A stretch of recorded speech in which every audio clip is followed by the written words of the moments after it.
Alrighty, ladies and gentlemen, welcome to the show. Today is going to be an amazing episode because we have got an arm wrestler that is from the USA who is an absolute emerging elite on the international scene. This guy is taking names already and he is looking incredibly strong. I am, of course, talking about none other than Paul Linn, pulling out of Pennsylvania, Harrisburg, Pennsylvania, in fact. So, without further ado, let's get Paul on the line.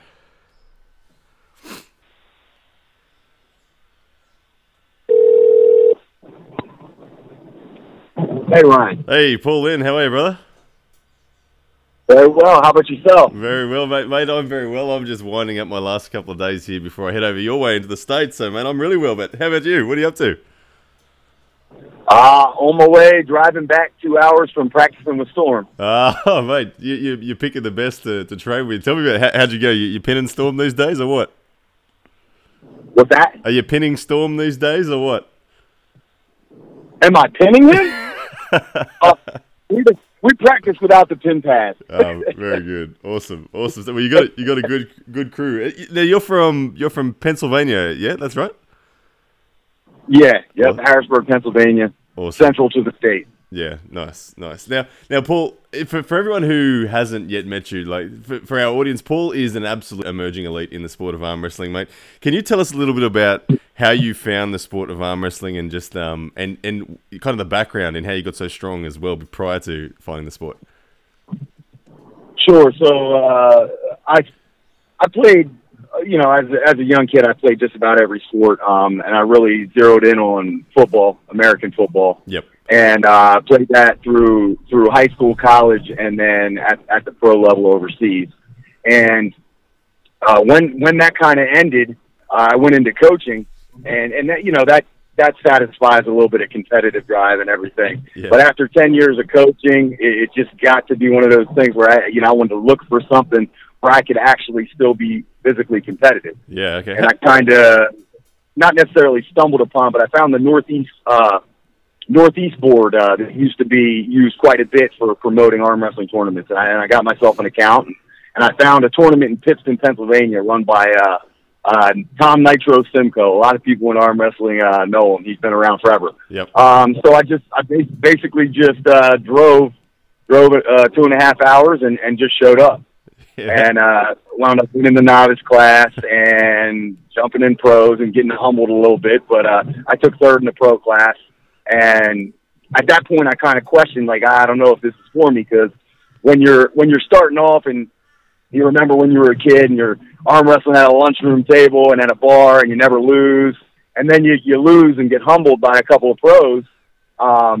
It's definitely it makes you think, is this for me, or because I'm not used to losing? Yeah. And then I decided to go and hit the PA Winter Blast tournament hosted by Sue Fisher.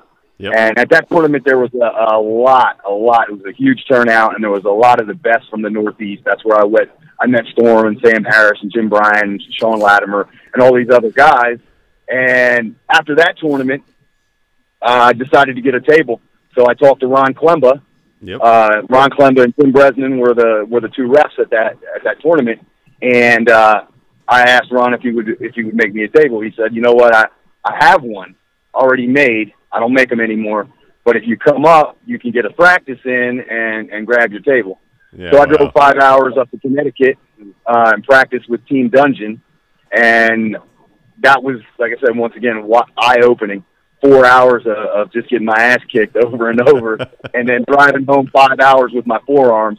But I was happy because I had my table in the back of the truck. Oh, yeah. So, wow. And I think, yeah, from that point, I proceeded to go up and practice with Team Dungeon for the next consecutive 4 weeks. So I drove 5 hours the next 4 weekends. You obviously fell in love with the sport pretty much straight away to be willing to drive that much, because I find it is like that. People either love it or they really get scared and walk away after their first experience. So you loved it, hey? Yes, and that's a great way of putting it, because you either get scared away right off the bat because of losing or because of the pain associated with it, yeah. Or you just get addicted to it. Yeah. Oh, awesome. Well, only 2 years into the sport, it's incredible that you're at the level that you're at the moment. I mean, you obviously brought a lot of strength from that from that football background, obviously plenty of strength involved in that sport. Do you consider yourself an explosive style arm wrestler? What sort of arm wrestler do you see yourself becoming as you evolve into the elite level? Well, I guess, I've went through a few phases in arm wrestling. Right now, I consider myself versatile. A lot of people see me as an inside hook puller. I don't see myself that way. Yep. I started off just high side pressure, fast hit, all explosion, all fast twitch. And then I throughout the process and being able to train with a bunch of different groups, I actually train quite often now with Dave Morocco and Kenny Smith in the Old Line Maryland arm wrestlers. So they're about 2 hours from me. I go every other week there. Yep. And pulling with Kenny and Dave, they really kind of opened my eyes to inside pulling and the technique and everything involved. And they kind of pushed me in that direction. Say, hey, if you can even hang at all with Kenny in a hook, you should be pulling in a hook. So for a while, that was my primary focus. Yep. And now I've kind of redirected into a little bit more hand control and working a lot with Barry Hurst on strap pulling. He's totally changed my setup and my outlook on the straps. Yeah. So, I think the end goal is to be able to have a counter move for anybody you arm wrestle and to be able to arm wrestle them in their weak spots rather than being forced into their power. Yeah, I like it. I like what you're hearing. I agree with you wholeheartedly on that. I think that's the way to go. That's awesome, man. But so I want to know, like, I've seen. I've personally been in the sport for about 5.5 years, and I've seen you pop up in the last couple of years, and seen some amazing footage of you pulling against some elites. Even if it's just on the practice table, I've seen you pulling with people like Todd Hutchings and being able to hang with Todd Hutchings in a hook and just in the side pressure department. Is there anyone particular that you've got your eye on that fuels your fire that you want to chase and aim for?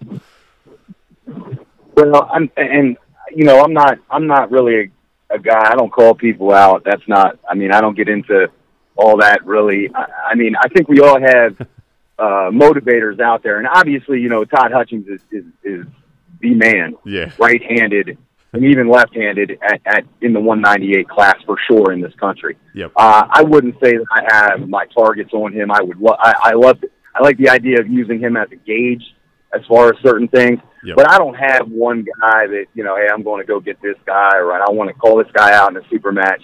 That's just not my style, and I've really not even wrapped my mind around super match arm wrestling yet. Yep. So I'm still on that page one of let's go to a tournament where there's a guy that I want to pull at and see how things pan out. I know it's not the same as, a best of five or a 6-match guarantee. Yeah. I know it's not the same as far as seeing who's the best, but I haven't quite graduated to that super match level yet. Yeah. Yeah, well, it's fascinating. Tournament pulling and super match pulling, definitely two different beasts. I remember my first ever 6-round super match actually had 17 starts in it. By the time you went slips and straps and fouls, 17 starts. So closing your hand on the 17th start is something different. But but I think that looking at you and looking at the sort of level you're at and the opponents that you're chasing, particularly over there on the East Coast, it seems like you're establishing yourself very quickly as the man to beat in the 220-pound class, and also down to sort of that you can get down to 195. Is that correct? If you had to. Yeah, I can. I see myself as a 98 puller. Yeah. I walk around, depending on my diet and carb intake and what I'm preparing for, I can walk around anywhere from 208 to 220 and still be fairly lean. Yep. But I've cut to 98 or below, I think 6 times now. Yep. So I've gotten to the point where I'm not losing as much power as I was early on. In the Arnold Classic, I don't feel like that cut hurt me one bit. I weighed in at 194. I think I overshot the cut. The next day I was 213, so it was all water, and I felt good. Yeah, there you go. Awesome. Well, you're doing well, because I know cutting affects so many people where they really do lose a lot of strength and that. So if you've got it down pat, then that's awesome. But nice. So Paul, tell me, do you have any tournaments on the horizon that you're preparing for at the moment? Well, next week we'll be in Arizona for the Travis Bagent finals. I know there's been some question as to whether it's going to happen. I got solid confirmation that it's definitely going to happen. I think some things just got a little confused there when it came to the information being put out in a decipherable manner. But yeah, it's been on the whole time. Yeah. So that's kind of the big thing I have circled. Yep. So you're pulling the 220s, was it? Yeah, I'll pull the 220s. I'm not going to make it to 187. I might die doing that. Yeah, that's awesome. Well, mate, I will be there as well. I can't wait, to be honest. Like I said, I'm getting on a plane in a matter of only a few days now, and we'll be joining you over there. So, mate, I can't wait. I think, and I'm going to be in the 220s as well. I mean, I'm walking around at 200. So I'm trying to eat as much as I can just to have some surplus energy. But right. Good stuff, man. Storm and I were talking about it today, like, what's the value of really bulking up and carbing up? I don't know how much there really is for adding power in a week, but I added carbs back into my diet too, so you're not alone. Yeah, good stuff, man. So Paul, only 2 years into the sport, you're still finding your feet in terms of what you want from the sport and who you're chasing and all that sort of stuff. Is there a particular league or a particular avenue that appeals to you most that you want to go down the path of? Okay, and that's a great question because I've ventured off into doing a little bit of promoting and running tournaments myself, and I really networked with some good people. Yep. I really don't have any specific league circled. The person I work primarily with is James Reed out of New York, CNY Arm Wrestlers. Yep. As far as the East Coast goes, this guy is as reliable and professional, and you know what you're getting out of his tournaments. So when it comes to like the smaller promotions that may wind up getting bigger, he's definitely one that I'm on board with wholeheartedly. Yep. And I won't host a tournament unless he's involved. Yeah. For so sure. When it comes to that, the smaller level stuff in the Northeast and the East Coast, I'm definitely paired up with James on everything he's doing. Yeah. As far as the other leagues that are going on around here, I believe in permeation. I know a lot of people think that so less is more, less tournaments, but big turnouts, high quality. Yep. I think if we're going to grow the sport, we need to permeate. Yep. And I know I listened to some of your podcasts before, and you say that there's only so many options in Australia. Yep. And the United States, I think, for a while is like that too. And we're in a junction here where not really knowing what the future is with the different leagues and everything allows for smaller promotions to pop up and really spread the sport. And without the opportunity in this country for kids to arm wrestle, at a high school level or at a gym, there's no tables at gyms around here. It's not like Europe. It's not like the Eastern European countries where these guys are doing it when they're 5. Yeah. I think the smaller promotions and the reaching out to kids and the younger demographic is going to be huge for where we want to take the sport. Yeah, I think you hit the nail on the head there with the kids. I mean, that in itself is everything. I think for the future of the sport. If you're going to make the sport big, it needs a solid foundation, and recruiting 35-year-olds 35-year-old tradesmen because they got a strong hand into the sport's not enough. You need a bigger platform. So I'm hearing you on that. I like it. But if the WAL called you, or if Mazarenko called you, you'd happily pull in any of those big leagues as well. Oh yeah, I mean, we were James Reed and I were talking about that, and some of these guys are get criticized, or why'd you sign the contract or whatever, because you know how signing a contract is, and I believe some of those contracts last several years. Yeah. And James made a great point. He was like, everyone who's saying about these contracts, how many of them would not sign it if they were offered it? I mean, if somebody said, hey, you know what, we are just going to fly you out and let you compete for free, and all you got to do is sign this dotted line, I'll probably do that. Yeah. You know what I mean? Yep. So I love the arm wrestle. I love the competition, and I love the idea that I believe WAL has the ability to grow the sport exponentially. Yeah. I think a lot of arm wrestlers criticize it, and once again, this is opinion, and I don't get overly animated about my opinion, when talking to people online. Yep. But I think overall, WAL will take us in the right direction if we really want to grow the sport. I don't think pulling WAL is selling out or or not being true to the pureness of the sport. Yeah. I think WAL platform and getting on major media is one of the only ways that we are going to permeate that younger demographic. Yeah, absolutely. And yeah. Sorry, go on. Everything involved in the rule setup and speeding the matches up and everything. I know that a lot of that is definitely scrutinized, but in order for it to be a spectator sport, it needs to be speeded up. So I understand that. Yeah. Does it hurt the integrity of the actual match? Maybe that's up to debate. But I think what WAL is doing now with the Supermatch series is exactly the way to go. I was in attendance at Baltimore at 402, and I'll tell you what, I had a great time. I felt like I was at a pro boxing match, which that was the atmosphere in the venue, and I can only imagine, how it's being perceived now in comparison to what a normal tournament looks like. Yeah. So yeah. I think overall the WAL is doing good things. Yeah, I agree with you totally. And I'm definitely fine. Yeah. Awesome. I agree with you. I think that the strength of WAL is the network that they clearly have in the business world. They can get on the major media outlets, as you said, and they can reach a level of new audience that no small time promoter is going to be able to do, and that is a benefit to all promoters. I mean, you get the more people that watch WL that see Devin Larratt pulling Shaquille O'Neal and all that makes them curious about is there arm wrestling in their local area, and I reckon there'd be many young people who, after seeing Devin pull Shaq, would have jumped online and Googled arm wrestling to see what on earth this is, and sure enough, if there was a local club in their area, they'd be tempted to go along to it and have a go. So I think that WAL, it's leading the charge. We'll let them spend the money, and we'll everyone will benefit from it. And, yeah.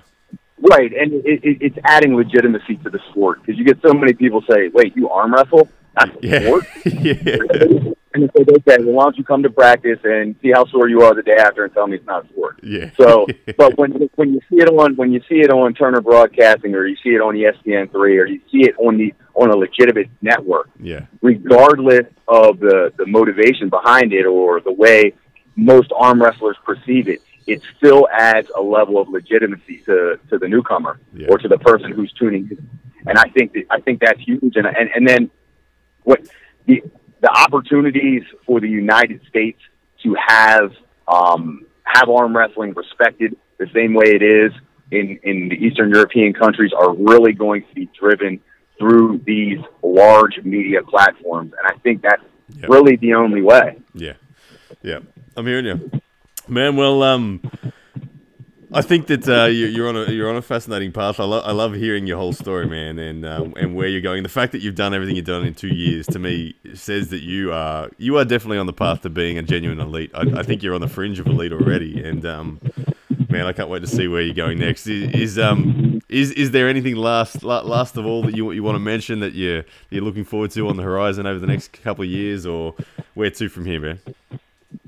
Oh, I don't know. Like I said, I'm just trying to grow. I'm enjoying myself. I spent so much time coaching.